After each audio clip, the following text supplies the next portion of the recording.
Diego? Ikaw na ba yan? Oh, grabe pare. Ang laki na ng pinagbago mo ah. Abel! Aba, anong ginagawa mo rito sa Santa Ines? Kailangan kong samahan si tatay eh. Alam mo naman siguro yung nangyari sa nanay ko, di ba? Hanggang ngayon, wala pa rin kaming nakukuhang impormasyon kung nasan siya. Hindi ka na dapat nagpunta pa rito, Abel. Malitong desisyon mo na magbalik pa sa lugar na to. Nakakatakot naman yung sinabi mo pare. Bakit? Ano ba nangyayari dito sa Santa Ines? Pare, hindi na ito ang dating Santa Ines. Marami nang nagbago. Kung ako sa'yo, aalis na lang ako dito. Baka magaya ka pa sa mga tao rito na nawalan ng kakayahan na makaalis. Teka pare hindi ko naiintindihan ang sinasabi mo eh. Napakunot ang noo ni Abel nang sa gitna ng pag-uusap nila ng kaibigang si Diego ay tumalikod ito at naglakad palayo. Napakamot na lang sa likod ng ulo niya si Abel sa kakaibang kinilos ng kanyang kaibigan. Nakasalubong niya ito sa paglalakad niya papunta sa kanilang bahay, ngunit hindi niya inasahan na ang dating masiyahin at makulit na si Diego ay tila tinakasan na ng katinuan. Napailing na lamang si Abel at muling naglakad. Sigurado siya na matutuwa ang tatay niyang si Tonyo kapag nakita siya. 5 taon na siyang nawala sa Santa Ines upang magtrabaho sa syudad. Sa loob ng 5 taon na yon, ay noon lang siya nagkaroon ng pagkakataon na makabalik sa kanilang lugar. Masakit para kay Abel ang pagbabalik niya sa Santa Ines dahil alam niya na pagdating niya sa kanilang bahay ay tanging ang tatay niya lamang ang madadatnan niya at wala ang kanyang inang si Sabel. Bahagyang naluha si Abel nang matanaw na niya ang bahay nila. Napakaraming alaala ang sabay-sabay na bumabalik sa kanya habang paliit ng paliit ang distansya niya sa kanilang bahay. Bumilis ang paghakbang ni Abel dahil hindi na siya makapaghintay na makita ang kanyang ama na si Tonyo. Nang nasa harap na niya ang pinto ng bahay nila, ay marahan siyang kumatok.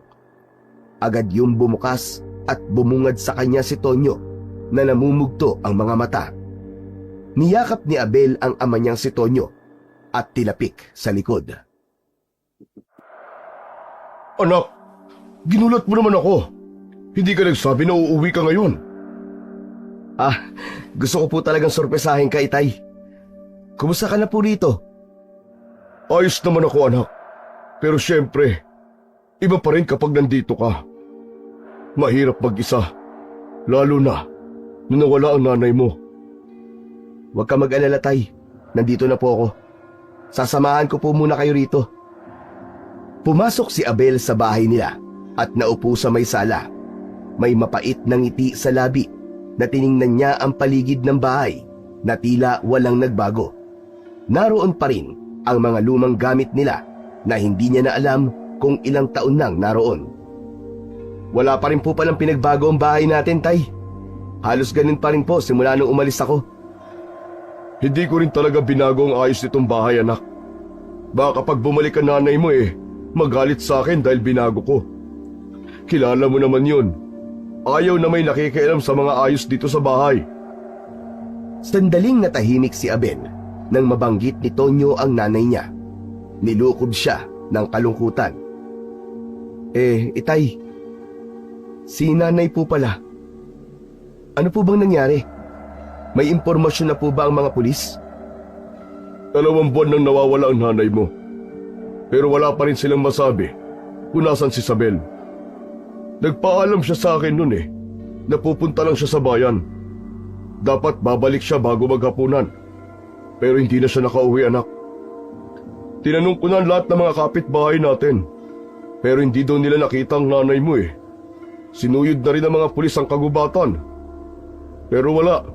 Bigo sila. Nagtataka ang lahat kung ano nangyari sa kanya. Pero hindi lang ang nanay mo nawawala dito sa Santa Ines, anak. Marami na ring iba pang nawawala. Mga 4 na tao na siguro. At hindi pa kasama rin ang nanay mo at ang ibang tao sa ibang baryo. Diyos ko naman. Ano ba nangyayari dito, Tay? Akala ko si nanay lang ang nawawala. Wala bang ginagawa mga pulis? Hindi ba dapat ay tinututukan nila kasi hindi lang isa nawawala? Tingin ko kumikilos naman sila. Pero talagang malaking misteryo ang pagkawala ng mga tao rito, Abel. Huwag ka mag-alala, Itay. Kaya ako umuwi ay para makatulong sa paghahanap kay nanay. Hindi tayo titigil hanggat hindi natin siya nakikita. Salamat, anak. Malaking bagay na nandito ka. Pero mag-iingat ka rin. Iba ang takbo ng mga bagay-bagay dito ngayon. May mga kwento kasi na tungkol sa mga bagay na hindi maipaliwanag. Alam mo naman ang mga matatanda dito, mahilig sa mga kwento ng engkanto at aswang. Pero Itay, kailangan pa rin nating malaman ang totoo sa pagkawala ni nanay. Baka yun na rin na maging sagot sa pagkawala ng iba pa. Ewan ko pero hindi ako kumbinsido na tinututukan to ng mga pulis. Nagpatuloy ang pag-uusap nina Abel at Tonyo hanggang sa makaramdam na ng pagod si Abel. Nagpaalam muna siya sa tatay niya na magpapahinga muna siya saglit. Pumasok si Abel sa kwarto niya, maging yun ay walang pinagbago. Dahil sa labis na pagod sa napakahabang biyahe, ay agad siyang nakatulog nang humiga siya sa may kama. Sa pagtulog na yun ni Abel, ay dinalaw siya ng isang kakaibang panaginip hanggang sa gabi, habang nagsisindi ng ilaw si Tonyo at naghahanda ng hapunan. Ngunit ang isip ni Abel ay hindi mapakali. Kahit paanong paliwanag, may bahagi sa kanya na hindi matanggap ang biglaang pagkawala ng kanyang ina. Nagpakasaya sila sa muling pagkikita, ngunit ramdam pa rin ang lungkot at pangambang bumabalot sa kanilang dalawa. Kinagabihan, matapos ang kanilang hapunan, nagpahinga si Abel sa kanyang kwarto. Pagod sa biyahe at sa bigat ng mga balitang nalaman, mabilis siyang nakatulog. Ngunit sa kanyang pagtulog, binalot muli siya ng isang kakaibang panaginip. Nasa gitna siya ng kagubatan, nakarinig siya ng pag-iyak sa likod niya, at sa paglingon niya ay nakita niya ang kanyang inang si Isabel. Nakatalikod yon sa gawi niya at walang tigil sa paghikbi. Marahang lumapit si Abel sa kanyang ina. Tinawag niya ito nang makalapit siya, ngunit hindi ito sumagot. Biglang humarap kay Abel ang kanyang ina. Namutla siya sa nakita dahil kakaiba ang itsura nito. Ang mga mata nito ay puro itim at ang mga ngipin ay parang mga pangil ng isang halimaw. Sinunggaban ni Isabel si Abel sa leeg. Napasigaw na lang siya nang maramdaman ang pagbaon ng mga ngipin nito sa kanyang balat. Nagising si Abel mula sa panaginip na yon. Humihingal siya at pawis na pawis. Hindi niya maipaliwanag ang takot na naramdaman niya sa panaginip na yon. Ang imahe ng kanyang ina na tila isa itong aswang ay malinaw pa sa kanyang isipan. Habang nakahiga siya, tinititigan niya ang kisame ng kanilang bahay. Alam niyang may malalim na dahilan ang panaginip na yon. Maaaring isa yung pangitain na magtuturo sa kanya sa kinaroroonan ng nawawala niyang ina. Kinabukasan ng umaga ay maagang bumangon si Abel. Nagpasya siyang tumungo sa istasyon ng pulis sa bayan upang personal na magtanong kung may bagong impormasyon sa pagkawala ng kanyang nanay. May lakad ka ba, anak? Bihis na bihis ka. Pupunta po ako sa bayan. Magtatanong-tanong po ako sa mga pulis kung may balita na po ba sa paghahanap nila kay nanay. Kakagaling ko lang dun ng isang araw, anak. At ang sabi nila ay wala pa rin. Pupunta pa rin po ako, Tay. Sana po ay may bago na silang impormasyon na maibibigay sa atin. Sana nga, anak. Sige, mag-iingat ka at huwag ka magpapagabi. Opo, Tay. Alis na po ako. Habang binabaybay ni Abel ang daan palabas ng Santa Ines, ay damang-dama niya ang bigat ng sitwasyon. Nagdasal siya na sana ay may bagong ebidensya o balita ang mga pulis tungkol sa kaso ng kanyang ina at ng iba pang nawawalang tao sa Santa Ines. Pagdating sa istasyon ng mga pulis, ay agad siyang lumapit sa isang pulis na nasa lamesa at nagtanong tungkol sa kanyang ina. Ayon sa pulis, ay wala pa rin bagong impormasyon at sinusuri pa rin ng mga ito ang lahat ng dahilan ng pagkawala ni Isabel. Wala pa raw konkretong ebidensya kung nawawala o naglayas ang nanay ni Abel. Nabigo si Abel sa dasal niya. Inasahan niyang magkakaroon ng kahit kaunting pag-usad, pero wala pa rin. Naglakad na siya palayo mula sa mesa ng pulis at sa kanyang paglingon ay napansin niya ang isang dingding na puno ng mga papel. Nakaramdam siya ng kilabot nang makita ang mga larawan at pangalan ng mga nawawala. Halos lahat ay mula sa Santa Ines.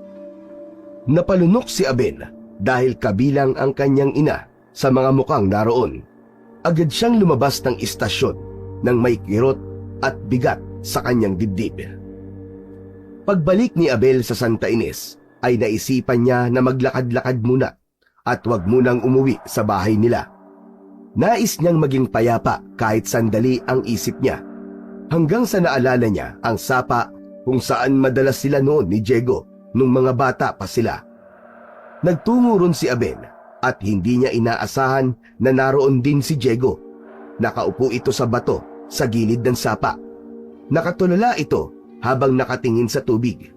Walang pagdadalawang isip na lumapit si Abel kay Diego. "Diego, nandito ka rin pala, pare." Napalingon si Diego kay Abel pero hindi ito nagsalita o kahit ngumiti man lang. Nagmamadali itong tumayo at naglakad paalis sa sapa. Hinabol ni Abel ang kaibigan at hinawakan to sa braso. "Diego, sandali! Sandali lang! Huwag ka naman umalis kagad.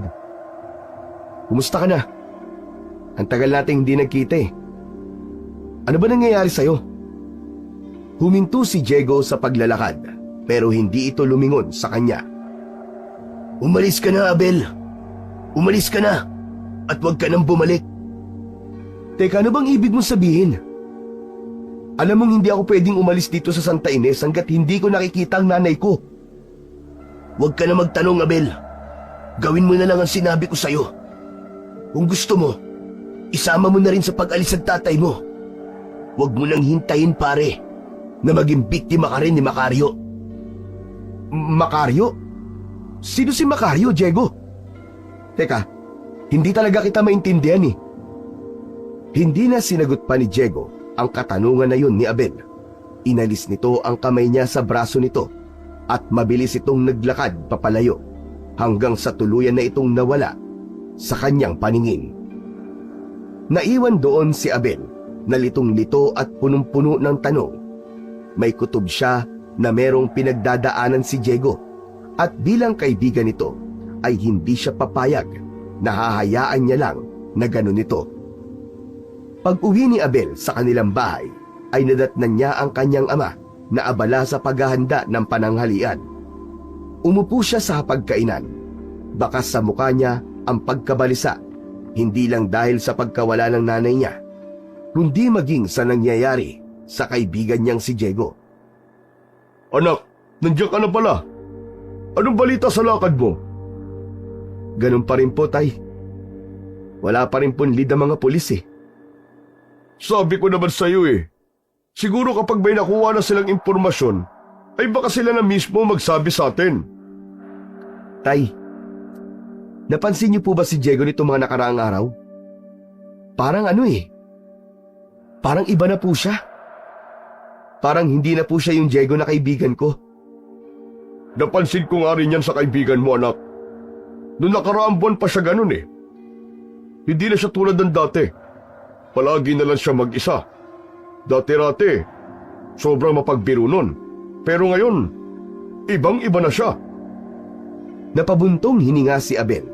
Naalala pa niya ang mga masasayang araw nila ni Diego nung mga bata pa sila. Ngayon ay tila isang estranghero na ang kanyang matalik na kaibigan. "Kanina, tay, may sinabi sa akin si Diego eh. Sabi niya, umalis na raw ako dito sa Santa Ines. Tapos may nabanggit siyang pangalang Macario. Kilala mo ba yung Macario na yun, Tay? Wala akong kilalang Macario. Sa totoo lang marami nagsasabi rito na wala na raw sa sarili si Diego. Kung bakit yun nangyari, ay wala nakakaalam. Nakaramdam ng labis na lungkot si Abel para sa kanyang kaibigan. Habang iniisip niya ang mga salitang binitiwan ni Diego, ay lalong bumibigat ang kanyang pakiramdam. Nagpatuloy si Tonyo sa kanyang ginagawa, habang si Abel naman ay napilitang mag-isip ng mga sunod na hakbang. Kailangan niyang malaman ang totoo, hindi lamang tungkol sa pagkawala ng kanyang ina, kundi pati na rin sa pagbabago ni Diego at ang misteryosong pangalang nabanggit nito. Sang umaga, nagising si Abel na masama ang pakiramdam. Ramdam niya ang init ng kanyang katawan.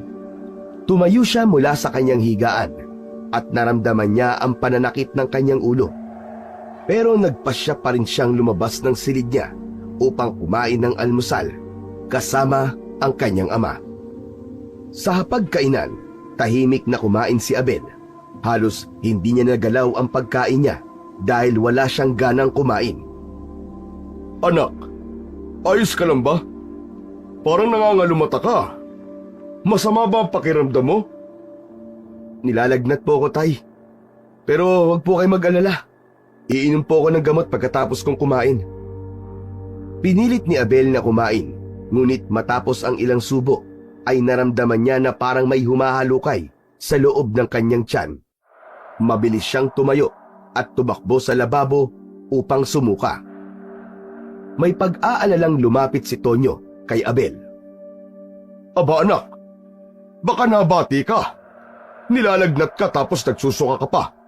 Ang mabuti pa dalhin na kita ngayon kay Mang Elias. Sigurado ko na mapapagaling ka niya. Tay, hindi na po ako bata para magpagamot pa kay Mang Elias. Iinom na lang po ako ng gamot. Anak, walang pilipiling edad ang bati. Kahit bata o matanda, tinatamaan yan. Mas mabuti pa, pumunta na tayo kay Mang Elias. Mag-ayos ka na, sige na, para makaalis na kagad tayo. Wala nang nagawa pa si Abel, kundi ang pumayag sa gusto ng tatay niya. Pinagbigyan na lamang niya si Tonyo upang hindi na ito mag-alala. Matapos magpalit ng damit, ay agad na nagtungo ang mag-ama sa kubo ni Mang Elias. Pagdating nila Abel sa bahay ni Mang Elias, ay bumungad sa kanila ang amoy ng mga halamang gamot at mga langis. Lumabas si Mang Elias mula sa kubo at sinabi agad nila ang pakay nila. Pinapasok sila nito at inihanda agad ni Mang Elias ang mga kakailanganin nito sa paggagamot kay Abel. Ba! Si Abel pala ito! Ang laki na ng pinagbago mo! Pumusyaw ang kulay mo! Alam mo ba, nung bata ka pa, ay sakitin ka! Madalas ka dito noon! Lagi kang dinadala ng nanay mo si Isabel! Oo nga pala! Ano na ang balita sa kanya, Tonyo? Wala pa rin po, Mang Elias. Hanggang ngayon wala pa rin sinasabi ang mga pulis kung may hinala na ba sila kung nasa ng asawa ko. Nakakatakot na talaga dito sa Santa Ines. Ang daming nawawalang tao. Pero alam nyo ba, malakas ang kutob ko.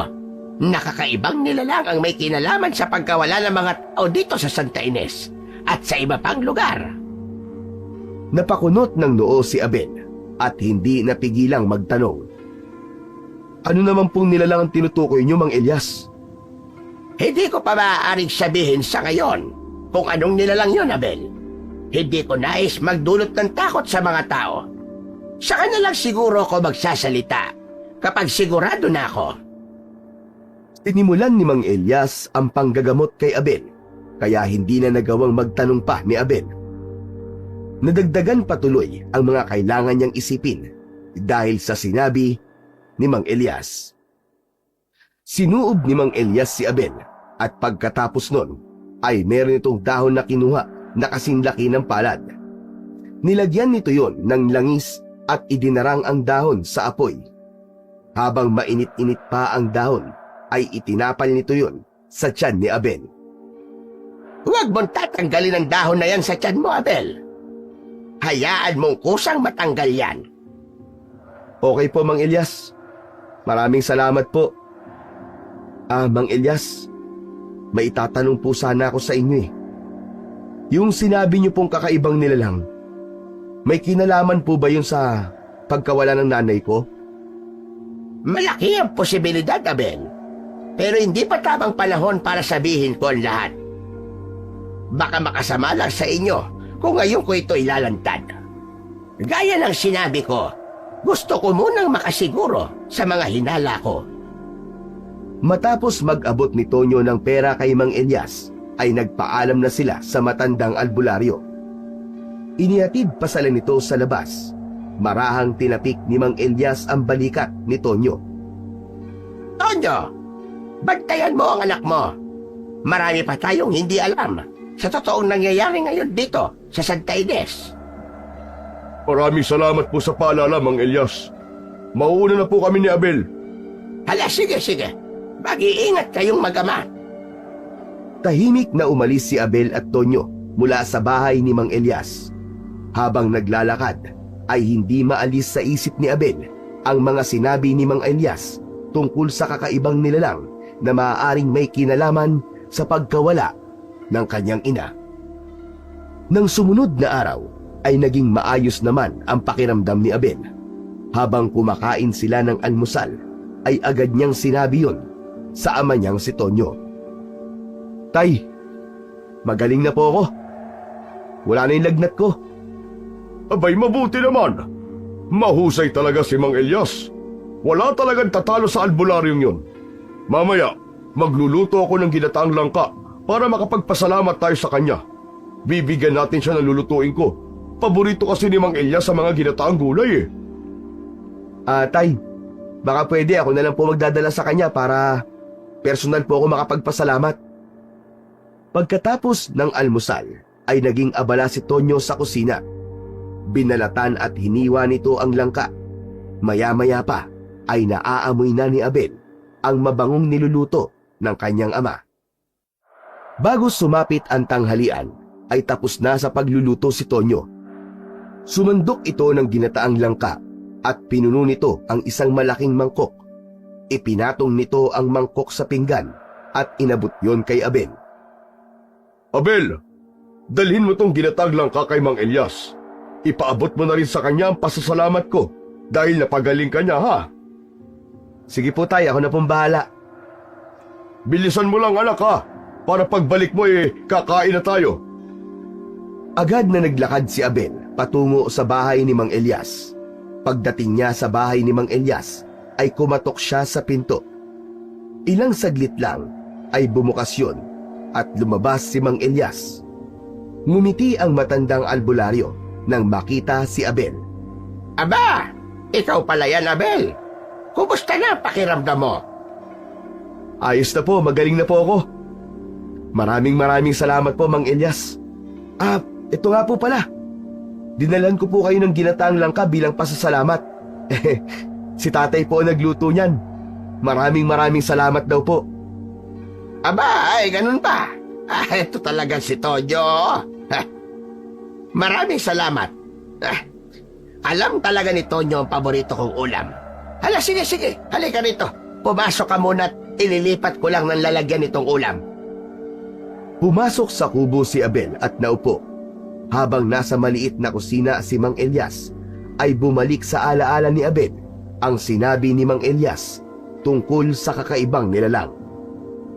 Maya-maya pa ay lumapit si Mang Elias kay Abel at inabot ang mangkok at pinggan. Hindi ko na hinugasan ng mga yan, ha? Para maulit. Mang Elias, may itatanong po sana ako tungkol po dun sa sinabi nyo kahapon eh. Ano po bang kakaibang nilalang ang tinutukoy nyo? Abel, sinagot na kita kahapon sa tanong mong yan. Hindi pa rin ako sigurado at ayokong magdulot ng takot sa mga tao o isipin nila na nababaliw na ako kapag sinabi ko kung anong nilalang yon.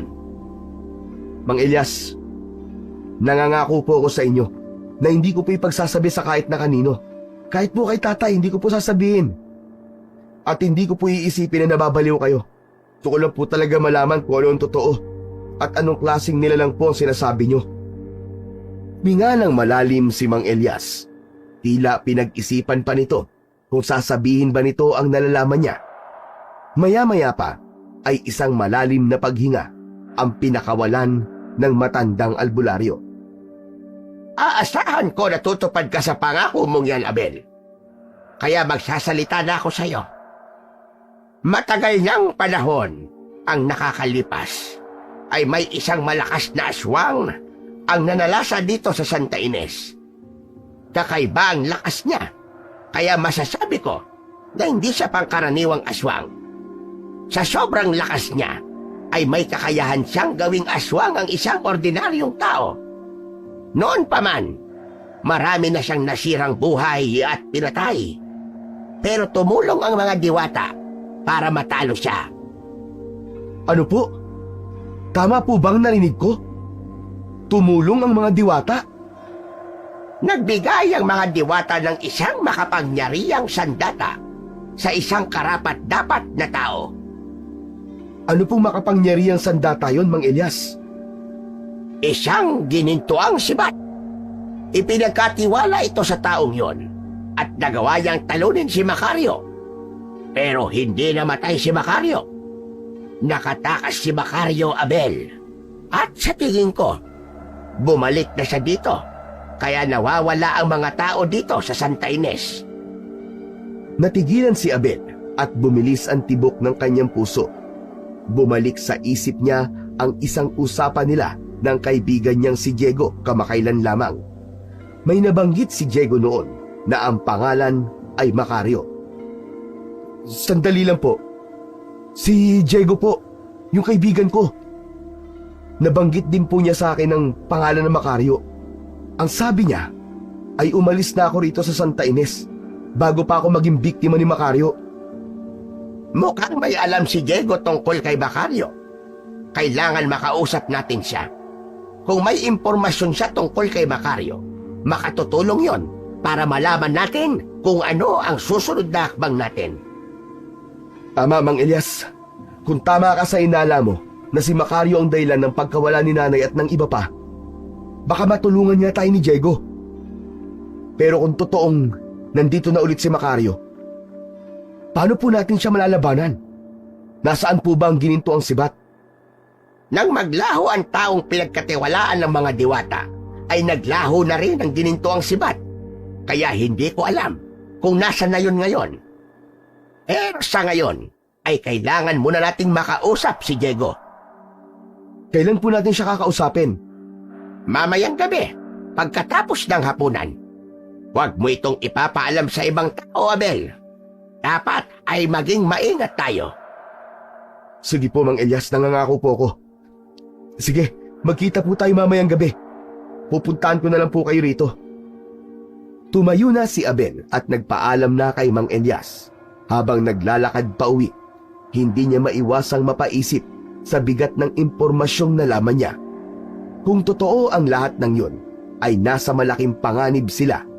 Kailangan nilang makausap si Diego para malaman kung bakit nito kilala si Macario.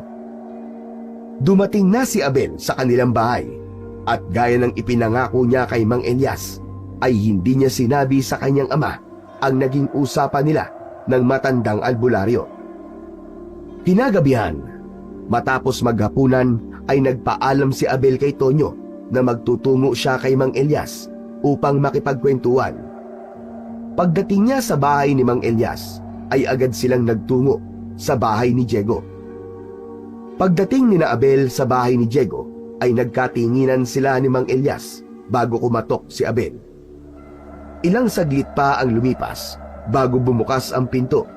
Sumilip si Diego sa pinto. Nanlaki ang mga mata nito nang makita sina Abel at Mang Elias. Diego, pwede ka ba namin makausap?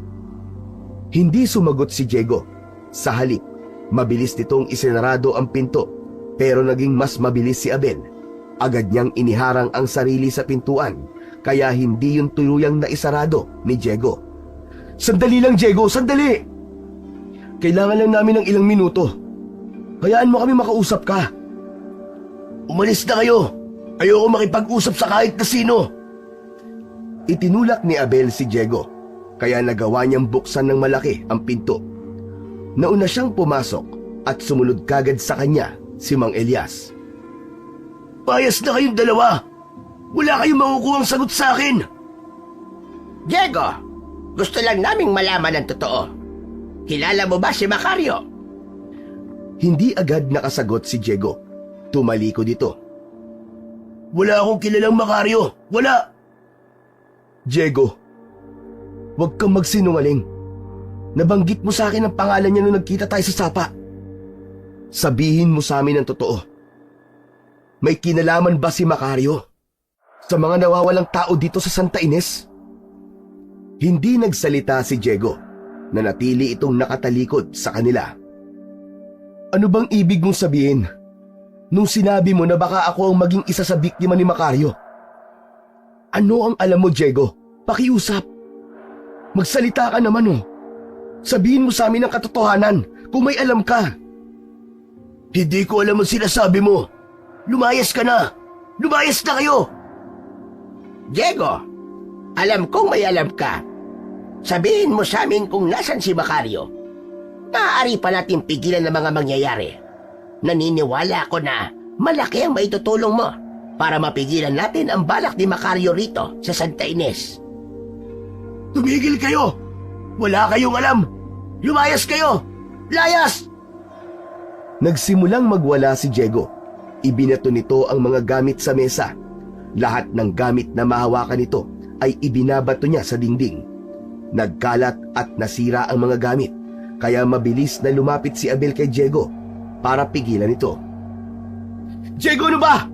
Diego, sandali, uminahon ka! Tumigil ka na! Tama na! Kung ano man ang nangyayari sa'yo, ay handa kaming tulungan ka. Basta sagutin mo lang ang mga tanong namin. Huli na ang lahat. Wala na kayong magagawa. Hindi niyo na ako matutulungan. Malakas na tinulak ni Diego si Abel.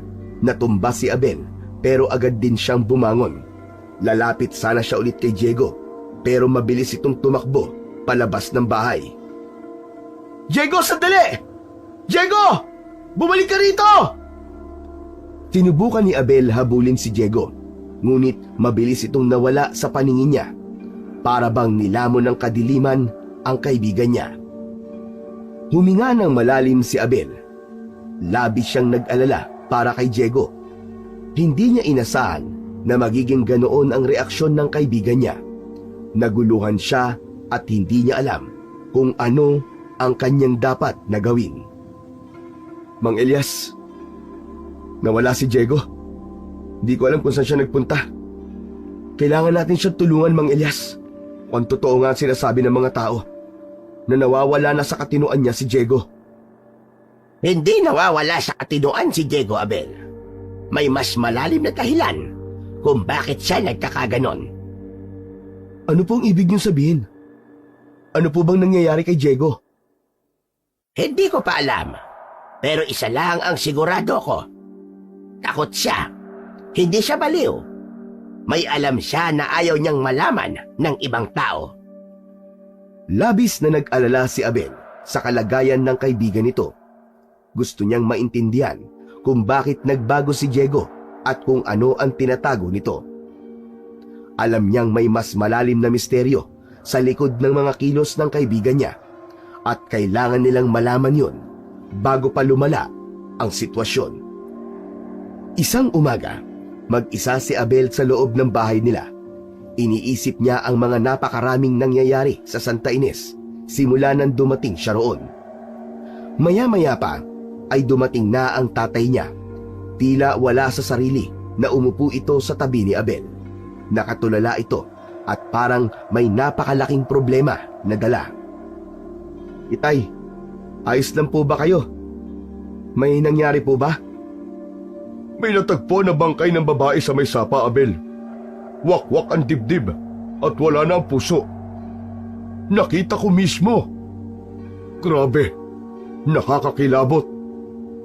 Diyos ko, sino naman po ang gagawa ng ganong karumal-dumal na krimen? Ano po sabi ng mga pulis?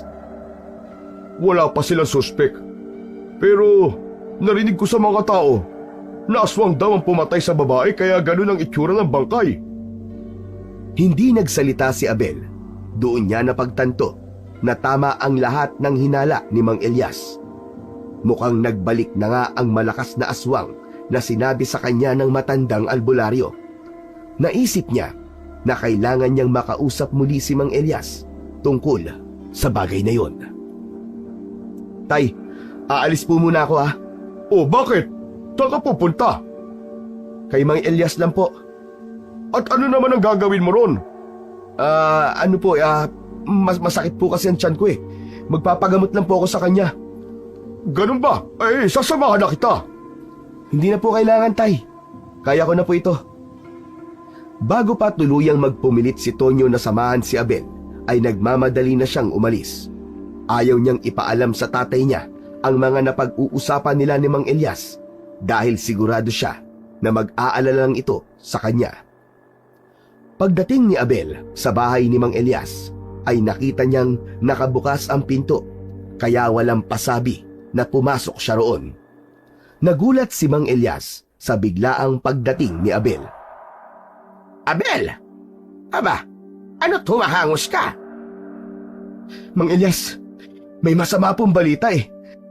May nakita raw po na bangkay ng isang babae dito sa Santa Ines. Wakwak daw po ang dibdib at wala na ang puso. Sabi po ng mga tao, aswang daw po may kagagawan. Mukhang tama nga ang hinala ko, Abel. Nagbalik na si Macario. Kung ganon, nasa malaking panganib ang Santa Ines. Diyos ko, baka nabiktima ng Macario na yun si nanay kaya nawawala siya. Iwasan mo ang pag-iisip ng negatibo, Abel. Malaki ang posibilidad na buhay pa ang nanay mo at nasa mabuti siyang kalagayan. Sensya na po, pero hindi ko lang po talaga maiwasan na mag-isip ng hindi maganda. Pero kung bumalik nga po si Macario, baka pwede nating hanapin yung tao na may hawak ng gininto ang sibat. Baka siya lang po makakapigil kay Macario. Tumahimik si Mang Elias. Pakiramdam ni Abel ay meron itong nais sabihin sa kanya, pero nag-iipon lamang ito ng lakas ng loob.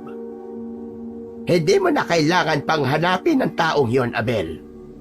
Dahil nasa harapan mo na siya. Ano pong ibig niyong sabihin, Mang Elias? Teka, ibig sabihin, kayo po ang taong nagmamayari ng ginitoong sibat? Kayo ang lumaban doon kay Macario? Tama ka, Abel. Ako nga ang taong yon. Bakit hindi niyo po agad sinabi sa akin? Dahil matagal ko nang isinara ang kabanatang yon sa aking buhay. Kaedad mo lang siguro ko na napunta sa akin ang gininto ang sibat.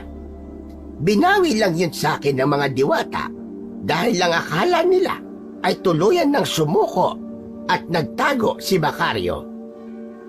Eh di, hanapin niyo po ulit ang gininto ang sibat? Hindi na maaari. Sa tingin ko hindi na yun ipagkakatiwala sa akin ng mga diwata. Dahil mahina na ang katawan ko. Matanda na ako, Abel. Gumuho ang pag-asa ni Abel sa pagkakataon na yon. Ang buong akala niya ay magagawa pang ipagtanggol ni Mang Elias ang Santa Ines mula kay Macario. May kaba siyang naramdaman sapagkat pakiramdam niya anumang sandali ay magpapakita na si Macario sa Santa Ines at muli yung maghahasik ng kasamaan at karahasan. Pagsapit ng gabi ay biglang naalala ni Abel si Diego. Ilang araw na ang nakalipas simula nang huli nilang makausap ni Mang Elias ang kanyang kaibigan. Naisipan niya na puntahan si Diego sa bahay nito upang kumustahin. Nang makarating siya sa harapan ng bahay ni Diego, ay napansin niyang bukas ang pinto nun. Sumilip siya sa loob, pero walang tao. Nagdesisyon si Abel na umalis na lang at bumalik sa ibang araw, pero bigla siyang nakarinig ng malakas at malalim na paghingal mula sa likod ng bahay. Inisip niya na baka si Diego yun. Naglakad si Abel papunta sa likod ng bahay. Pagdating niya roon, ay nakita niya ang isang lalaki na nakatalikod sa gawi niya. Nakaluhod yun sa lupa at parang may kinakain. Pinakatitigan ni Abel ang lalaki, Ngunit hindi niya masiguro kung si Diego ba yon o hindi dahil madilim. Diego? Pare, ikaw ba yan? Tumigil sa paggalaw ang lalaki at unti-unting nilingon si Abel. Nang makita ni Abel ang mukha ng lalaki, ay nakumpirma niyang si Diego ngayon. May hawak itong patay na pusa at yun ang kinakain ito. Puno ng dugo ang mukha ni Diego. Nanlamig ng husto si Abel dahil tila iba na ang mukha ng kaibigan niya. Mabalasik ang mga mata nito at may matutulis na ngipin. Umangil pa ito na akala mo ay isang mabangis na hayop. Diyos ko, Diego! Ano nangyari sa'yo? Hindi sumagot si Diego. Binitiwan nito ang pusa at tumayo. Nagsimulang umatras si Abel nang marahang humakbang si Diego palapit sa kanya. Sa isang iglap, umatake si Diego kay Abel. Mabilis na tumakbo si Abel. Hinabol siya ni Diego hanggang sa kalsada. Hindi maintindihan ni Abel kung bakit naging aswang ang kaibigan niya. Napasigaw si Abel nang sinunggaban siya ni Diego mula sa likuran. Nadapa si Abel. Tumihaya siya at tatayo na sana, pero muling sumunggab si Diego para kalmutin siya. Isinangga niya ang kanyang braso at doon bumaon ang matatalim na kuko ni Diego. Tiningnan siya ni Diego na parabang isa siyang napakasarap na pagkain sa paningin nito. Diego! Pare! Ako to si Abel! Kaibigan mo ako, ano ka ba? Ngunit tila hindi na siya kilala ni Diego. Ang nasa isip na lamang nito ay ang mapatay si Abel. Doon na nagdesisyon si Abel na sumigaw. Tulungan niyo ako! Saklolo! Tulong! Pumaibabaw si Diego sa kanya. Ngumanga ito ng malaki at muling umangil ng malakas. Nagpatuloy naman si Abel sa paghingi ng saklolo. Akmang sasakmalin na si Abel ni Diego nang may mga taong nagsilabasan mula sa mga bahay. Narinig ng mga yon ang sigaw ni Abel. Agad na sinugod ng mga tao si Diego. Ang iba sa mga yon ay may dalang gulok, kutsilyo at pamalong kahoy. Pinagtulungan ng mga yon si Diego. Nang hilakbot si Abel, nang makita niyang kahit duguan na si Diego, ay patuloy pa rin ang mga tao sa pananakit dito. Teka, tama na! Tama na! Huwag niyo siyang patayin, tama na! Ngunit tila hindi na nadinig ng mga tao si Abel. Nakita niya sa mukha ng mga tao ang galit habang walang tigil na tinataga, sinasaksak at pinapalo si Diego. Hanggang sa tuluyan ng bumagsak ang dugoang si Diego sa lupa. Napaluhod si Abel sa tabi ng katawan ni Diego. Hindi na yun humihinga. Nanginig siya at hindi makapaniwala sa kanyang nasaksihan. Hindi niya napigilan ang pag-agos ng luha mula sa kanyang mga mata. Ang taong matagal na niyang naging kaibigan at pinagkakatiwalaan ay isa palang aswang. Hindi niya matanggap na sa ganoong paraan mamamatay ang kanyang kaibigan. Kinuha ng mga tao ang katawan ni Diego. Tinanong niya ang mga yon kung saan dadalhin si Diego. Sinabihan siya ng isang lalaki na susunugin nila yon upang masiguro na patay na ang aswang. Wala nang nagawa si Abel kundi ang panoorin ang mga tao habang inilalayo ang katawan ng wala ng buhay na si Diego.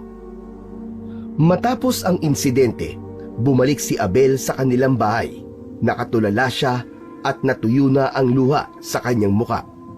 Nang makita siya ni Tonyo, ay agad nitong napansin ang sugat sa kanyang braso. Abel, anak, ano nangyari sa'yo? Bakit may sugat ka sa braso? Tay, si Diego. Aswang si Diego, tay. Sinubukan niya akong patayin. Pero, pinatay naman siya ng mga tao. Wala na po si Diego, tay. Patay na po siya. Diyos ko, Abel! Salamat naman at ligtas ka. Pero tama ba narinig ko? Aswang si Diego? Paano nangyari yun? Hindi ko rin po alam, tay. Matagal na kami magkaibigan ni Diego, pero ni minsan, hindi ko po naramdaman na may kakaiba sa kanya. Kahit nakita ko mismo na aswang siya, ay hirap pa rin po akong paniwalaan na aswang siya. Kung minsan talaga, kahit matagal na nating kasama ang isang tao, ay hindi pa rin natin masasabi na kilala na natin sila. Pero salamat sa Diyos, anak, dahil ligtas ka.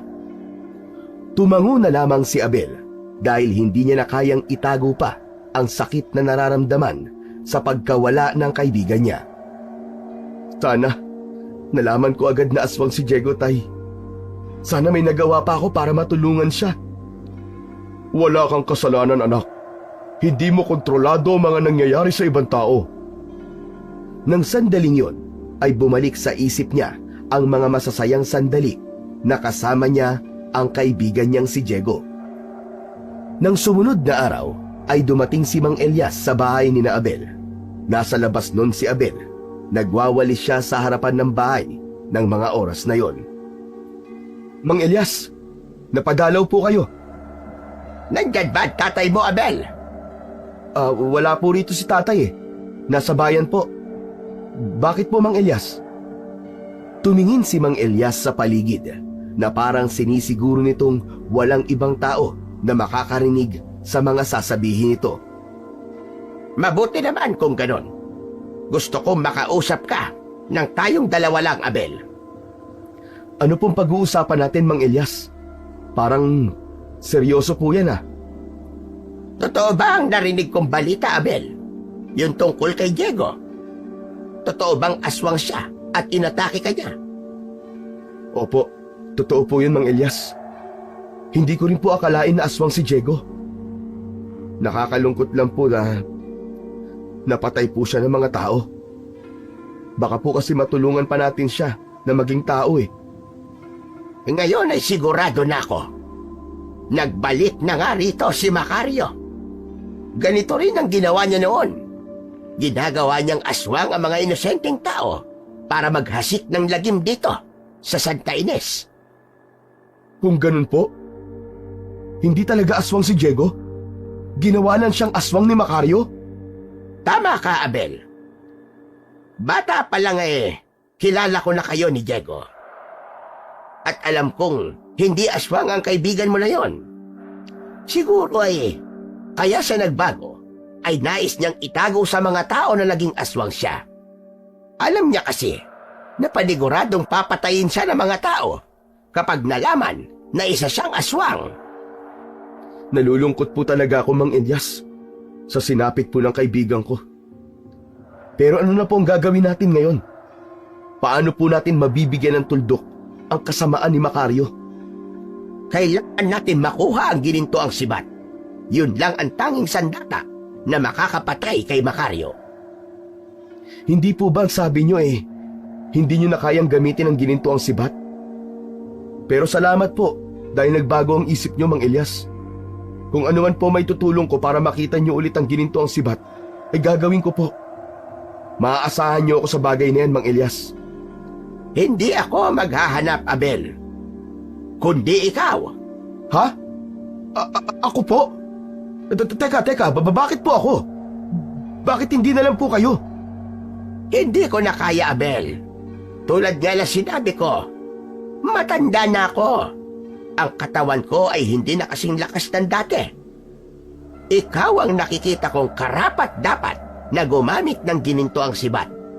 Malakas ka, matapang, at higit sa lahat, may puso ka para sa mga tao sa iyong paligid. Pero Mang Elias, paano po kung hindi ko kaya? Hindi ko alam kung sapat ba ang lakas ko para harapin si Macario. Kaya mo, Abel. Kaya mo. Hindi mo kailangan maging sobrang lakas. Kailangan mo lang ng tapang at determinasyon. At isa pa, baka kapag napatay na natin si Macario, ay malalaman na natin ang sagot sa matagal mo ng tanong.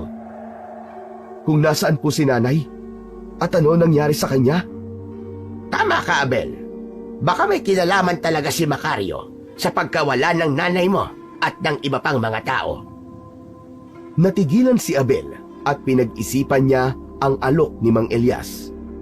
Natukso siyang pumayag dahil baka nga naman kapag napatay na niya si Macario ay matagpuan na niya ang nanay niyang matagal nang nawawala. Ngunit naisip niya rin na hindi biro ang makipaglaban kay Macario. May posibilidad pa rin na siya ang mapatay nito kahit pa nasa kanya ang ginintoang sibat. Ano, Abel? Pumapayag ka na ba? Mang Elias, pwede po bang pag-isipan ko muna? Sige, pagbibigyan kita. Bibigyan pa kita ng panahon para makapag-isip. Pero bilis-bilisan mo, Abel. Habang tumatagal, ay lumiliit din ang tsansa natin na mapatay si Macario. Nararamdaman ko na nagpapalakas lang siya at saka siya aatake rito sa Santa Ines. Magsasalita pa sana si Abel, pero dumating na si Tonyo. May dala itong mga supot. Aba, Mang Elias, napadalaw po kayo. Napadaan lang ako, Tonyo. Nakipagkwentuhan lang ako rito kay Abel. Interesado kasi na maging isang albularyo. Aba, totoo ba yun, Abel? Gusto mo maging albularyo? Ha? Opo, tay. Pero ang sabi po ni Mang Elias ay hindi ako yayaman sa pagiging albularyo, kaya huwag kong iwanan ng trabaho ko sa syudad. Wala namang problema kung magiging albularyo ka, anak. Maganda nga yun at marami kang tao matutulungan. Nagpaalam na si Mang Elias at nang makaalis ang matandang albularyo ay pinag-isipan ni Abel ng gusto ang mga sinambit nito sa kanya. Handa naman siyang harapin si Macario. Ang ikinakatakot lang niya ay kung sakali na mamatay siya. Ayaw niyang maiwan na mag-isa ang tatay niya. Nawawala na nga ang nanay niya, tapos baka mamatay naman siya. Hindi niya alam kung kakayanin ng tatay niya kapag nangyari yun. Kinagabihan, muling napaniginipan ni Abel ang kanyang ina na si Sabel. Nasa isang madilim at masukal siyang kagubatan. Tahimik ang kapaligiran, maliban sa mahinang pag-ugong ng hangin na tila bumubulong ng mga salitang hindi niya maintindihan. Naglalakad si Abel hanggang sa nakita niya ang kanyang nanay. Nakatayo yun sa harapan niya habang umiiyak. Ang mga kamay nito ay nakahawak sa dibdib. Mabigat ang tingin nito kay Abel at sa bawat pagpatak ng luha nito ay ramdam ni Abel ang pighati ng kanyang ina. Sumama si Sabel sa kanya. Humingi ito ng tulong sa kanya. Anito ay hirap na ito. Napakasakit na marinig para kay Abel ang mga salitang yon. Sinubukan niyang lumapit kay Sabel, ngunit parang may puwersang pumigil. Sa bawat hakbang na kanyang ginagawa ay mas lalo lamang siyang napapalayo. Nagising si Abel mula sa panaginip na yon, na humihingal at pawis na pawis. Pakiramdam niya ay totoong-totoo ang panaginip niyang yon. Nanatili siyang nakatitig sa kisame habang pinag-iisipan kung ano ang kahulugan ng panaginip niya. Doon niya napagtanto na baka nga buhay pa ang nanay niya at sa pamamagitan ng panaginip niya ay humingi ito ng tulong sa kanya. Kinabukasan, hindi mapakali si Abel. Hindi niya matanggal sa isipan ang nakita niya sa kanyang panaginip. Bumalik sa alaala niya ang mga sinabi ni Mang Elias sa huling pag-uusap nila. Bigla niyang naisip na baka nga tama si Mang Elias. Baka nga ang daan upang makita niya ang kanyang ina ay ang kamatayan ni Macario. Hindi niya malalaman kung totoo yun, kung hindi siya kikilos. Kaya't napagpasyahan niyang pumunta sa bahay ni Mang Elias. Nakita niya ang matandang albularyo na nakaupo sa hagdan, paakyat sa kubo nito. Abel, nandito ka ba dahil nakapagdesisyon ka na? Opo, Mang Elias. Pumapayag na po kung hanapin ko ang ginintoang sibat. Sigurado ka na ba sa desisyon mo? Hindi magiging madali ang pagsubok na kakaharapin mo. At kapag tinanggap mo ito, ay wala nang atrasan. Sigurado na po ako, Mang Elias. Kailangan ko pong makuha ang ginintoang sibat na yon para labanan si Macario. Baka nga po tama kayo. Baka nga makita ko na si nanay kapag napatay ko siya. Marami nang isinakripisyo si nanay mula pagkabata ko. Kaya ngayon, ako naman ang magsasakripisyo para sa kanya. Pinapasok si Abel ni Mang Elias sa kubo nito. May kinuha itong kahon at mula roon ay may inilabas itong lumang papel na nakatupi. Binuklat nito ang papel at ipinakita yon kay Abel. Nalaman ni Abel na isa yung mapa. Ang ginintoang sibat ay matatagpuan sa gubat na nasa dulo ng Santa Ines. Nasa loob yon ng isang kuweba at ang mapa na ito ang gagabay sa iyo papunta roon. Paano ko po makukuha ang sibat? Sapat na po bang puntahan ko lang ang kuweba? Hindi yon magiging ganong kasimple, Abel. Sinabi sa akin ng diwata na ako ang dapat na maghanap ng susunod na gagamit ng ginintoang sibat kapag kinakailangan niyong gamitin muli para makipaglaban sa mga kampo ng kadiliman. Ngayon, nakita ko sa iyo ang kakayahan at tapang, pero hindi ako magdidesisyon kung ikaw nga ang karapat-dapat.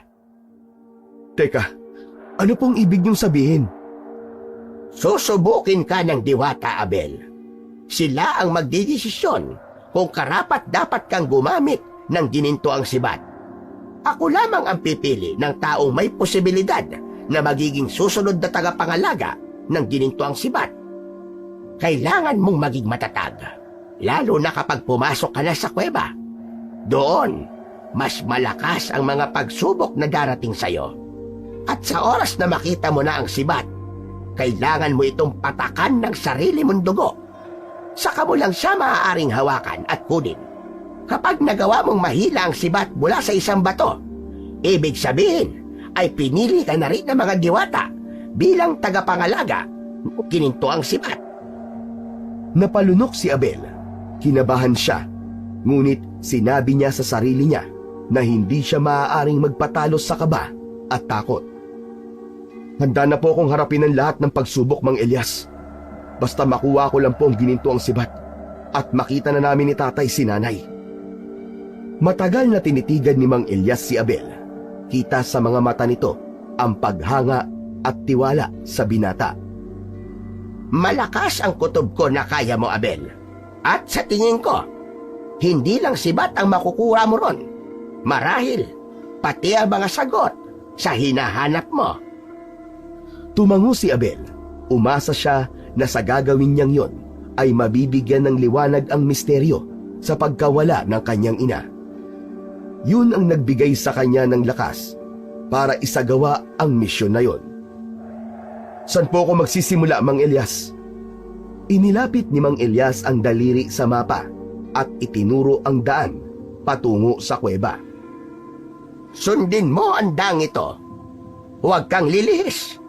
At tandaan mo, kapag nasa loob ka na ng kuweba, ay huwag kang magdadalawang isip. Manatili kang matatag at huwag mong kalimutan ang dahilan kung bakit ka naroon. Hinga ng malalim si Abel matapos na ibigay ni Mang Elias ang mapa sa kanya. Sa pagkakataon na yon, ay buong-buo na ang loob niya na kunin ang ginintoang sibat at maging susunod na tagapangalaga. Nang sumunod na araw ay maagang nagising si Abel. Dala niya ang mapa ni Mang Elias na magiging gabay niya patungo sa ginintoang sibat. Bago tumungo sa gubat ay dumaan muna siya sa bahay ni Mang Elias.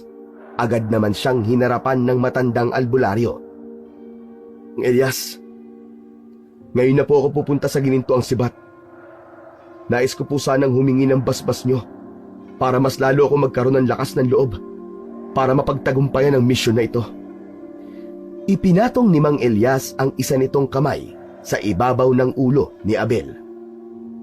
Bilang dating tagapangalaga ng ginintoang sibat, ibinibigay ko sa iyo, Abel, ang aking basbas.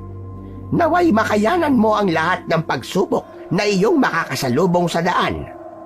Naniniwala ko na magtatagumpay ka dahil gagabayan ka ng ating Panginoong Diyos. Aming salamat po, Mang Elias. Pangako, hindi ko po kayo bibiguin. Naniniwala ako sa iyo, Abel. Sige na, humayo ka na. Simulan mo na ang iyong paglalakbay. Dito lang ako sa Santa Ines para kung sakaling may maganap na pag-atake ng mga aswang, ay may magtatanggol sa mga tao rito. Mang Elias, alalahanin niyo po ako. Gabayan niyo po ako. Dahil sa basbas ni Mang Elias, ay mas lalong nagkaroon ng lakas ng loob si Abel. Nagsimula na siyang maglakad patungo sa kagubatan. Malayo pa lang ay naramdaman na ni Abel ang bigat ng hangin habang papasok siya sa gubat. Parang may kakaibang enerhiyang bumabalot sa paligid na nagpapatayo ng kanyang balahibo. Sinilip niya ang mapa at siniguro niya na tama ang kanyang dinadaanan. Makalipas ang ilang oras na paglalakad sa gubat, ay nakaramdam si Abel ng kakaibang presensya sa kanyang paligid. Maya-maya pa ay narinig niya ang mahinang ungol ng isang babae mula sa kung saan. Lumingon siya, ngunit wala siyang nakitang ibang tao. Naglakad-lakad pa siya hanggang sa nakakita siya ng isang babae na nakahandusay sa lupa. Labis siyang nag-alala nang makita niyang sugatan at duguan ang babae. Ano nangyari sa'yo? Tumingin ang babae kay Abel. Kahit sugatan nito, ay kapansin-pansin ang angking kagandahan nito na para bang isa tong diyosa na nagkatawang tao. Inatake ako ng aswang kagabi. Halos patayin niya ako. Mabuti na lang at nagawa kong makatakas sa kanya.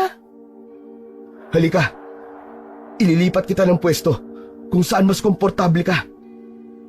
Maraming salamat sa iyo. Ako nga pala si Mayumi. Ikaw, anong pangalan mo? Abel, tawagin mo akong Abel. Maingat na binuhat ni Abel ang babae. Inihiga niya ito sa ilalim ng puno at sinuri ang mga sugat nito. Mabuti na lang at nakita mo ko. Ano palang ginagawa mo rito sa gubat, Abel? May bagay akong kailangan hanapin dito, Mayumi. Sandali lang ha. Dito ka lang. Lalabas ako ng gubat para humingi ng tulong. Wag na. Hindi mo na kailangan umalis. Mas mabuting sumama ka na lang sa akin. Bakit? Saan tayo pupunta? Ang totoo, malapit lang ang kubo ko rito, Abel. Maaari tayo magpahinga ron. Kayang-kaya kitang paligayahin sa paraang alam ko. Ha? Hindi pwede. Importante ang bagay na kailangan kong hanapin. Mas importante ba kesa sa akin, Abel? Kalimutan mo na mga bagay na hinahanap mo. Isipin mo ang langit na maaabot mo kapag sumama ka sa akin. Sige na, Abel. Tayo na. Hindi agad nakapagsalita si Abel. Ngumiti si Mayumi na mas lalong nagpalitaw ng kagandahan nito. Lumapit ito ng bahagya kay Abel at halos maramdaman na niya ang init ng hininga nito sa kanyang muka. Naramdaman ni Abel ang mga kamay ni Mayumi na dahan-dahang humahaplos sa kanyang balikat at pababa sa kanyang braso. Tumindig ang balahibo ni Abel dahil sa kakaibang pakiramdam na dulot ng haplos ni Mayumi. Naalala ni Abel ang babala ni Mang Elias. Doon niya napagtanto na baka isa yun sa pagsubok sa kanya ng mga diwata. Mariing pumikit si Abel habang patuloy ang paghaplos ni Mayumi sa katawan niya. Pagsubok lang to. Pagsubok lang to. Paulit-ulit yung ibinulong ni Abel sa kanyang sarili. Pilit niyang pinipigilan ang kanyang sarili na huwag magpadala sa tukso. Naramdaman pa rin niya ang mainit na palad ni Mayumi sa kanyang katawan. Ngunit nagmatigas siya at sinubukan niyang hindi magpaapekto. Makalipas ang ilang sandali, ay unti-unting naramdaman ni Abel na nawala na ang paghaplos ni Mayumi. Nang idilat niya ang kanyang mga mata, ay wala na si Mayumi. Nakahinga na ng maluwag si Abel. Alam niyang nakalampas siya sa pagsubok na yon. Muli niyang binuksan ang mapa at tumingin sa direksyon ng kanyang pupuntahan. Alam niyang hindi pa tapos ang mga pagsubok, kaya ipinangako niya sa sarili niya na mananatili siyang matatag. Nagpatuloy sa paglalakad si Abel. unti-unti nang dumidilim ang paligid hanggang sa tuluyan ng sumapit ang gabi. Binaliwala niya ang mga kaluskos na naririnig niya sa mga nadadaanan niya. Mas lalong lumakas ang loob niya nang makita niya sa mapa na malapit na siya sa kuwebang kinaroroonan ng ginintuang sibat. Makalipas ang ilang minuto ay narating na ni Abel ang kuwebang pupuntahan niya. Huminto siya sa bukana ng kuweba at huminga ng malalim. Hindi na siya nagdalawang isip at pumasok na siya sa loob ng kuweba. Inilabas niya ang baon na flashlight at binuksan yon upang makita niya ang kanyang dinadaanan. Habang naglalakad si Abel sa loob ng madilim na kuweba, ay biglang nagtaasan ang kanyang mga balahibo sa braso at sa batok. Maya-maya pa ay nakarinig siya ng pamilyar na boses na tinawag ang pangalan niya. Nilingon ni Abel ang pinagmumulan ng tinig at nagulat siya nang makita niya ang kanyang ina. Lalapitan niya sana ito pero biglang nagbago ang anyo nito. Lumaki ang mga mata nito at naglaglagan ang mga ngipin. Umiyak ang nanay niya at paulit-ulit siyang tinanong kung bakit niya ito iniwanan. Malakas na napasigaw si Abel. Nakaramdam siya ng takot sa sarili niyang nanay kaya tumakbo siya palayo rito. Patuloy siya nitong tinawag sa nakakatakot nitong boses. Hindi ikaw ang nanay ko! Tigilan mo ko! Hindi ikaw ang nanay ko! Nang makalayo na si Abel, ay hindi niya na narinig ang boses ng nanay niya. Huminto siya at lumingon sa kanyang pinanggalingan. Maglalakad na sana ulit si Abel, pero sa pagharap niya ay nakita niya si Diego sa unahan niya. Puno ng sugat at dugo ang buong katawan nito. Diego? Pare? Dahan-dahang lumapit si Diego. Lumuha ito ng dugo habang nakaangat ang mga kamay na parang nais siyang hawakan. Bakit mo ako pinabayaan, Abel? Bakit mo ako hinayaang mamatay? Patawarin mo ako, pare. Wala akong nagawa para pigilan ng mga tao. Wala kang kwentang kaibigan. Wala kang kwentang kaibigan! Bago pa man makasagot si Abel, ay bigla siyang sinakal ni Diego. Halos hindi siya makahinga sa sobrang higpit ng pagkakasakal sa kanya ni Diego. Pakiramdam niya ay parang madudurog ang kanyang leeg. Puno ng galit ang mga mata ni Diego at tuloy-tuloy ang pagdaloy ng dugo sa mga mata nito. Halos mabaliw si Abel sa takot at pagsisisi. Pumikit siya. Pilit niyang kinalma ang sarili at sinabi sa isip niya na hindi totoo ang lahat ng nakikita niya. Hindi ito totoo. Hindi ito totoo. Paulit-ulit niyang sinabi yon hanggang sa lumuwag na ang pagkakasakal ni Diego sa leeg niya. Sa pagbukas ng kanyang mga mata ay wala na si Diego sa kanyang harapan. Pinunasan ni Abel ang pawis sa kanyang noo gamit ang sariling palad. Doon niya napatunayan na hindi nga talaga biro ang pagsubok kapag nasa loob na siya ng kuweba dahil sinubok ang kanyang konsensya sa mga bagay na pinagsisisihan niya. Kinalma muna ni Abel ang sarili at saka siya nagpatuloy sa paglalakad. Dumaan siya sa makikitid na lagusan ng kuweba hanggang sa natuntun na niya ang pinakasentro ng kuweba. Nanlaki ang mga mata ni Abel nang makita niya ang ginintuang sibat na nakatusok sa isang malapad na bato. Agad niya yung nilapitan at manghang-mangha siya habang nakatingin doon. Inilabas ni Abel ang kanyang patalim. Ibinukas niya ang kanyang palad at walang pagdadalawang isip na hiniwa niya ang palad niya gamit ang patalim. Nang may dugong lumabas doon, ay ipinatak niya yon sa ginintuang sibat. Pagkatapos nun, ay huminga siya ng malalim. Hinawakan niya ang dulo ng ginintuang sibat at nagdasal siya na sana ay mahugot niya yon mula sa bato. Marahan niyang hinila ang sibat at ganoon na lang ang tuwa niya nang walang kahirap-hirap niya yung nahugot mula sa bato. Hindi siya makapaniwala na nagawa niyang bunutin ang sibat. Pinagmasdan niya yon. Napakaganda ng disenyo ng ginintuang sibat.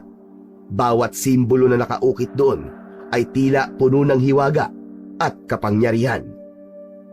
Nakuha ko na. Nakuha ko ang ginintuang sibat. Ibig sabihin, ako ang karapat-dapat. Ako ang karapat-dapat! Nagdesisyon na si Abel na lumabas ng kuweba. Ngunit hindi pa man siya nakakalayo sa pinagkuhanan niya ng sibat, ay biglang lumitaw si Mayumi sa kanyang harapan. Pero hindi na siya ang babaeng nakita ni Abel kanina. Isa na itong diwata na nakasuot ng makinang nakasuotan at balot ng liwanag. Binabati kita, Abel. Nalagpasan mo ang lahat ng pagsubok. Hindi nagkamali si Elias sa pagpili sa iyo. Natigilan si Abel. Hindi siya makapagsalita at nakatitig lang siya kay Mayumi. Mula ngayon, ikaw na ang tagapangalaga ng ginintoang sibat. Ang sibat na yan ay magbibigay sa iyo ng lakas at kapangyarihan upang labanan si Macario. Gamitin mo yan ng may karunungan. At tatandaan mo, Abel, ang kapangyarihan ng sibat ay para lamang sa mabuti. Maraming salamat, Diwatang Mayumi. Maraming salamat at ipinagkatiwala mo sa akin ang ginintuang sibat. Ngumiti si Mayumi bago ito tuluyang naglaho. Nakaramdam naman si Abel ng kakaibang kapayapaan at lakas. Sa pagkakataon na yun, ay tuluyan na siyang lumabas ng kuweba. Pero sa paglabas ni Abel ng kuweba, ay nagulat siya sa kanyang nakita. Isang napakalaking aswang ang nakatayo, ilang dipa mula sa bukana ng kuweba. Nakatingin yun ng matalim sa kanya. Di ko akalain na muling may makakakuha ng ginito ang sibat. Ang sibat na muntik nang maging dahilan ng aking kamatayan noon. Natigilan si Abel nang mapagtanto niya na ang aswang nakaharap niya ay walang iba kundi si Macario. Macario! Mabuti naman at ikaw na mismo nagpakita sa akin. Hindi na ako mahihirapan at tugisin ka. Masyado kang mayabang. Ngunit nararamdaman ko ang takot sa iyong puso. Mahina ka. Hindi mo ko kaya. Mukhang nagkamali ang mga diwata sa pinagkatiwalaan nila sa pagkakataon na ito. Bakit di mo ako subukan, Macario? Hindi yung puro kasatsat. Napangisi ang aswang. Malakas na umangil si Macario. Mula sa kung saan-saan ay magkakasabay na lumabas ang mga aswang na mukhang kanina pa nakatago at naghihintay lamang ng hudyat ni Macario upang magpakita kay Abel. Ha! Kahit magsama-sama pa kayo ng mga alagad mo, hindi mo ako kaya, Macario! Sila ang magpapatunay kung gaano kakahina. Hindi ko na kailangan kumilos dahil sigurado ko na sa kanila pa lang ay mamamatay ka na! Biglang sumugod ang mga aswang kay Abel. Hinigpitan ni Abel ang pagkakahawak niya sa ginintoang sibat at binilungan yon. Gintong sibat, tulungan mo ko. Hindi ako pwedeng matalo. Kailangan ko ang gabay at kapangyarihan mo. Naging magaan ang sibat sa pakiramdam ni Abel. Naramdaman niya ang kapangyarihang dumadaloy sa buo niyang katawan na nagmula sa sibat. Sumugod siya sa mga aswang. Ang unang aswang na lumapit sa kanya ay tinamaan niya kagad ng sibat sa dibdib. Isa pang aswang ang tumalon mula sa kaliwa, ngunit mabilis niya rin yung napaslang gamit ang ginintoang sibat. Mas marami pang aswang ang sumugod. Si Abel ay walang tigil na hinarap ang mga yon. Walang tigil ang pag-atake niya. Sa bawat aswang na napapaslang niya ay mas lumalakas ang tiwala niya sa kanyang sarili. Isang babaeng aswang ang mabilis na lumapit kay Abel para sakmalin siya. Sasaksakin niya sana ang aswang ng sibat sa dibdib, ngunit bigla siyang natigilan nang makita ang muka ng aswang. Sa kabila ng malahalimaw na muka ng aswang, ay nakita niya pa rin doon ang muka ng kanyang nanay na si Sabel. Nanay! Nanginig ang mga kamay ni Abel. Inalis niya ang pagkakatutok ng sibat sa dibdib ng aswang. Hindi siya makapaniwala na naging aswang na rin ang kanyang ina. At sa palagay niya ay hindi na siya nito nakikilala. Nagpatuloy sa pagsugod ang nanay ni Abel sa kanya.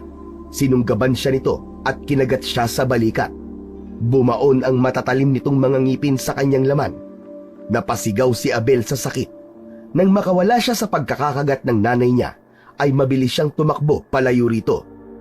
Narinig niya ang malakas na halakhak ni Macario. Nakita niya ito sa kanyang harapan. Nakita mo na? Mga alagad ko lang ang makakatalo sa'yo. Walang iya ka, Macario! Hindi kita mapapatawad sa ginawa mo sa nanay ko! Mabilis na kumilos si Macario. Tumakbo ito papunta kay Abel. At dahil sa samot-saring emosyon sa dibdib niya, ay hindi niya nagawang iwasan si Macario. Sinakal siya ni Macario at inangat siya nito nang walang kahirap-hirap. Umangat ang mga paa niya sa lupa habang pahigpit ng pahigpit ang pagkakasakal sa kanya ni Macario. Papatayin kita, Macario! Papatayin kita!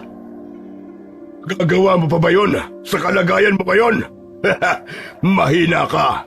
Wala kang kwenta. Sa tingin mo ba, matatalo mo ko?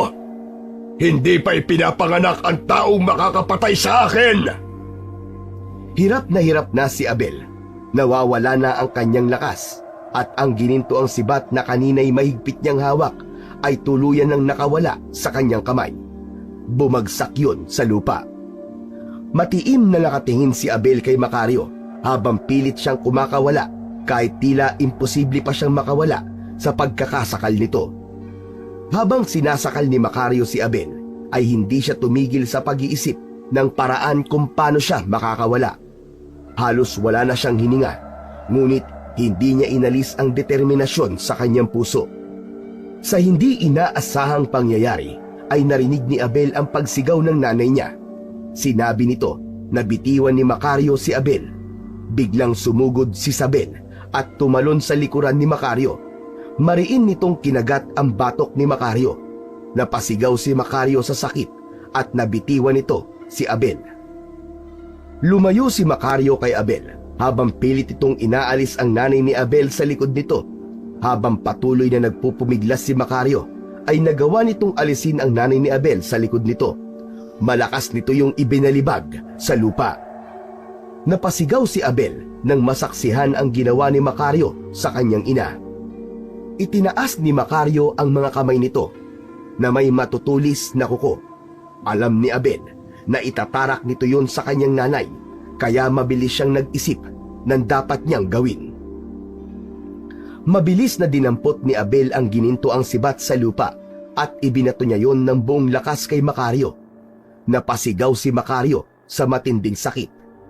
Hindi makapaniwala si Abel sa sunod na nangyari. Parang may sariling isip ang sibat na bumalik yon sa kamay niya. Tila alam ng sibat kung sino ang may-ari rito. Buong tapang na tumayo si Abel at sa pagkakataong yon ay si Macario na lang ang tanging nakikita niya. Akala mo ba ay mapapabagsak mo ko ng ganun lang kadali? Nagkakabali ka. Hindi ikaw ang tatalo sa akin. Mabilis na tumakbo si Abel papunta kay Macario. Sinalubong siya ni Macario at nagawa nitong iwasan ang pag-atake niya gamit ang sibat. Nagsimula na ang sagupaan ni Abel at Macario. Paminsan-minsan ay may mga alagad ni Macario na sinusubukang sugurin si Abel, pero madali niyang napapatay ang mga yon. Tumalon si Abel at nagtagumpay siya na itarak ang sibat sa braso ni Macario. Nagpupumiglas si Macario, ngunit wala itong magawa. Pinigilan ni Abel na makagalaw si Macario gamit ang nakatarak na sibat dito. Hindi mo ko matatalo. Ako ang pinakamalakas na aswang. Hindi ako titigil hanggat hindi ka nawawala sa mundong to, Macario! Hinugot ni Abel ang sibat at nagpatuloy ang kanyang pakikipaglaban. Lahat ng pag-atake ni Macario ay madali niyang naiiwasan. Sa paningin niya ay napakabagal ng paggalaw ni Macario at sigurado siya na ang gininto ang sibat ang nagbigay sa kanya ng kakayahan niyang yon. Hindi niya tinigilan ang pagsugod. Pakiramdam niya ay hindi siya nakakaramdam ng pagod. Nang mapansin ni Abel na pagod na si Macario, ay agad niya yung sinamantala. Mabilis niyang itinarak ang sibat sa gitna ng dibdib ni Macario. Biglang nagliyab si Macario.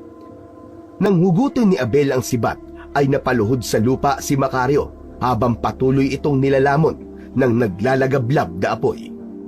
Umaalingaw-ngaw sa buong kagubatan ang sigaw ni Macario. Hindi inalis ni Abel ang tingin niya kay Macario hanggang sa halos maging abo na ito. Nang tuluyan ng napaslang ni Abel si Macario, ay doon lamang siya nakaramdam ng pagod. Ngunit ang pagod na yon ay may kasamang kasiyahan dahil nagtagumpay siyang patayin si Macario. Luminga si Abel sa paligid. Hinanap niya ang kanyang ina. Nakita niya itong nakahiga sa lupa, sugatan, ngunit buhay pa. Lumapit siya sa kanyang ina at lumuhod. Hindi siya makapaniwala nang bumalik na ito sa pagiging tao. Maging ang lahat ng aswang na naroon ay naging tao na ulit matapos mamatay ni Macario. Hindi na napigilan ni Abel ang umiyak. Maigpit niyang niyakap si Isabel. Matagal na niyang pinagdasal ang sandaling yon at hindi siya makapaniwala na nangyayari na yon. Habang umiiyak, ay humingi ng tawad si Isabel kay Abel. Ayon kay Isabel, nang maging aswang ito dahil kay Macario, ay pinili nitong magtago na lamang sa kagubatan dahil sa tuwing nagiging aswang ito sa gabi, ay hindi na nito alam ang ginagawa nito at sinusunod na lamang nito kung ano ang iuutos ni Macario. Kanina, hindi alam ng nanay ni Abel kung paano nito nakilala si Abel, kaya ipinagtanggol siya nito mula kay Macario. Matapos yun, ay patuloy pa rin ito ng paghingi ng tawad kay Abel. Wala po kayong kasalanan, Nay. Biktima lang din po kayo kagaya ng mga taong nandito ngayon. Pero ang importante po, wala na si Macario. Ligtas na po kayo at ang iba pang mga taong naging biktima niya. Hindi na kayo aswang at makakauwi na kayo sa bahay. Magkakasama-sama na po ulit tayo ni na tatay. Patuloy sa pag-iyak sina Abel at Isabel. Pero sa pagkakataong yun, hindi na yun dala ng sakit at pangungulila, kundi luha na yun ng kasiyahan. Lumapit kay Abel ang mga tao na dati ay naging aswang upang magpasalamat sa kanya. Abot langit ang saya ni Abel dahil nun lamang niya naramdaman ang sarap sa pakiramdam na nakatulong siya ng malaki sa napakaraming tao. Maya-maya pa ay nagsimula na silang maglakad palabas ng gubat. Hawak ni Abel ang kamay ng kanyang ina, habang sa isang kamay naman niya ay tangan niya ang ginintuang sibat. Makalipas ang ilang sandali, ay nagulat sina Abel nang makita nila sina Tonyo at Mang Elias. Halos maiyak sa saya si Tonyo nang makita si Isabel. Patakbong lumapit si Tonyo kay Isabel at mahigpit itong niyakap. Salamat sa Diyos at buhay ka, Isabel! Asawa ko! Hinayaan lang ni Abel ang mga magulang niya sa tagpong yun. Lumapit si Mang Elias sa kanya at tilapik siya sa balikat na may kasamang ngiti. Dumating si Tonyo sa bahay ko kanina at hinahanap ka. Sabi niya, maghapon kang hindi umuwi at nag-aalala na siya sa'yo. Naawa ko, kaya wala akong nagawa kundi ang sabihin sa kanyang totoo. Kaya nagpunta kami rito sa gubat para hanapin ka, Abel. Mang Elias, napatay ko si Macario. Ginamit ko ang ginintuang sibat. Wala na siya, Mang Elias. Tapos na ang pag-aasik niya ng lagim sa Santa Ines. Mabuti at nagtagumpay ka, Abel. Hindi nga ako nagkamali na pinagkatiwalaan kita. Mula sa gabing ito, ikaw na ang bagong tagapangalaga ng ginintuang sibat. Ngunit hindi sa kamatayan ni Macario matatapos ang tungkulin mo. Maaaring may iba pang aswang ang susubukang umatake sa Santa Ines. Kailangan ka namin sa pagkakataon na yon, Abel. At sana, hindi maglaho ang tapang at kabutihan ng iyong puso. Naiintindihan ko po, Mang Elias. Tinatanggap ko po ng maluwag ang tungkulin ko. Gagawin ko po ang lahat para ipagtanggol ang bayan natin laban sa mga aswang at sa iba pang alagad ng kadiliman.